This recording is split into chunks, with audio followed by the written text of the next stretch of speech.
Hi, I'm Professor Dan Massey, and I'm here to talk to you about the big idea of ubiquitous connectivity, one of the 8 big ideas that make up the cybersecurity curriculum framework. What we mean by ubiquitous connectivity is effectively everything's connected all the time. To understand that, just think about your own daily lives. You probably have a laptop that you expect to be connected to the internet. You may have a tablet. You almost certainly have a smartphone. You may have a fitness tracker or other device that you wear with you all the time. And nowadays, we expect these devices to simply be connected. When you drive home from school or work back to your house, you're driving in a vehicle that itself is probably nowadays a connected vehicle, talking to roadside infrastructure, talking to other vehicles, talking back to the cloud. When you get home, you may encounter a smart doorbell. You may encounter a refrigerator that's connected to the internet, a toaster that's connected to the internet, a smart TV. Effectively, when we say everything is connected all the time, that's the meaning behind that. Now, of course, not everything is really connected all the time. There are things that are not connected to the internet. For example, this wall behind me is not connected to the internet. Someday it might be as we put more sensors into that, but the main idea is nowadays, networking is critical, networking is growing. It impacts both our standard data center networks, our big databases that we rely on, whether it's our grades for school or our important data at work, or even our photos. It also affects all of our growing number of devices, from our vehicles to our infrastructure to our water and power system to our TVs and our toasters. That's why ubiquitous connectivity matters, and it matters a lot for cybersecurity, because once those devices are connected to the internet, it means potentially an adversary who may live in a different state, a different country, an entirely different part of the world could access those devices. That's why we care about this for cybersecurity, and we believe that understanding ubiquitous connectivity is one of the critical big 8 ideas to overall incorporate into the cybersecurity framework. So when we say incorporate that in, we're really looking at 3 essential questions. So, how is the internet organized, and what role do standards and protocols play in keeping the network secure? It's very important to understand there isn't one giant monolithic network.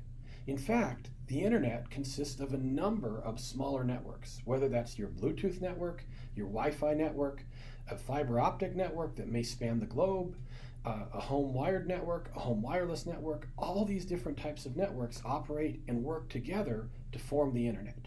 The way they work together is we've divided the network into layers, from the application layer that does things like the World Wide Web, our email, our chat applications, down to the physical and link layer that handles how do we transmit bits over a fiber optic cable or over a wireless network. Now, we don't need to be experts in all those, right? And we're not expecting students in this course to become necessarily networking experts. We just want to know enough about how the network works to understand the implications for cybersecurity. And the key part of that is first just understanding the network consists of many smaller networks that are put together, and that the network defines protocols and standards that operate at each network, so that web developer doesn't need to understand how bits are transmitted over a fiber optic cable. And that developer of the fiber optic cable doesn't need to understand the protocol used to send voice over IP messages or to record and download this video. That layering and that standardization has been critical to the success of the internet, and that's one thing we hope the students will gain out of this course. So once we have that big broad understanding of, okay, the internet consists of lots of little networks, there's layers, there's protocols, and the goal is to make everything work together, ideally via open standards, then we can move on to the question of, well, so how does the adversary leverage connected networks to serve their purpose? That's one of the key parts of cybersecurity, and one of the key changes we've seen in recent years. It used to be the fact that, hey, if I wanted to break into, say, your vehicle, or even your refrigerator, that required primarily physical access, proximity to where you are. I couldn't sit in another country or another continent and say, I'm going to intercept communications to your vehicle or communications to your toaster. But with the internet and the connected devices, potentially I could. So it opens up our space of potential adversaries to say, hey, someone sitting on the other end of the world might, by accident or intention, impact any of those connected devices that you talk to.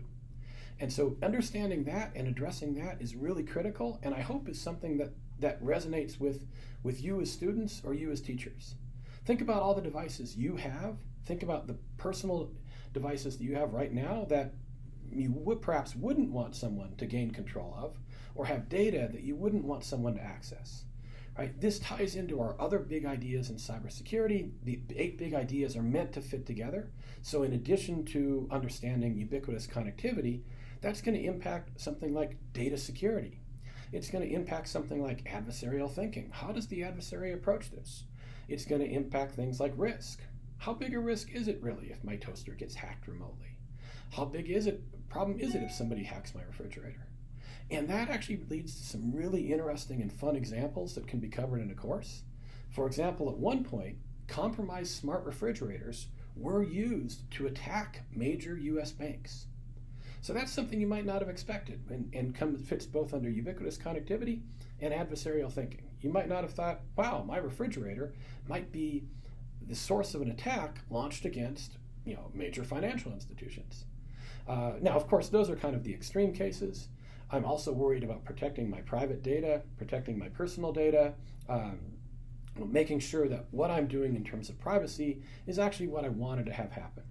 And this is a hugely important and hugely interesting area right now. So what we're going to do is, after we understand first, the internet consists of these different layers.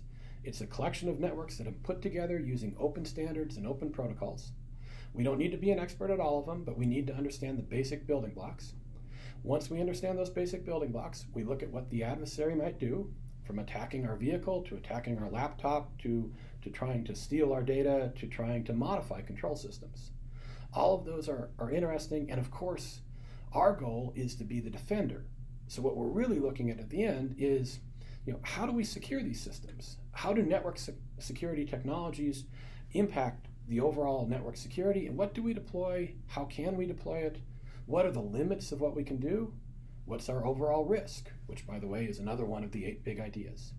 So building all those together, that's our objective in this unit, is to understand the basics of networking at a very basic level. I don't expect that people need to know the details of the TCP protocol or the HTTP protocol. And if you're like, what are those? Don't worry, you don't actually need to know that. But what you do need to know is, where do you go to find out the basic ideas? That when you construct the internet, it is a bunch of little networks pasted together into this giant global cool thing we call the internet. We know enough about where to find a standard or protocol, so if we do need to dive deeper, we're able to do that. But really, our focus here is not a networking course, it's a cybersecurity course. What does that connectivity mean for an adversary? What does that connectivity mean for a defender? One obvious way to defend ourselves is to simply take everything off the network, right? I can't be attacked over the network if I'm not on it. But in reality, there are nowadays very few systems that are not connected to the internet in some way, and we want to gain the benefits that we get by connecting to the internet. Whether that's a safer vehicle, an easier to access database, a more effective tool for understanding any number of things, from my grades in my current class to how big data impacts the deployment of electrical vehicle charging stations throughout the world. All of these only become realized if we have connected devices. So we take the approach of, the world will have ubiquitous connectivity. We claim the world already does have ubiquitous connectivity.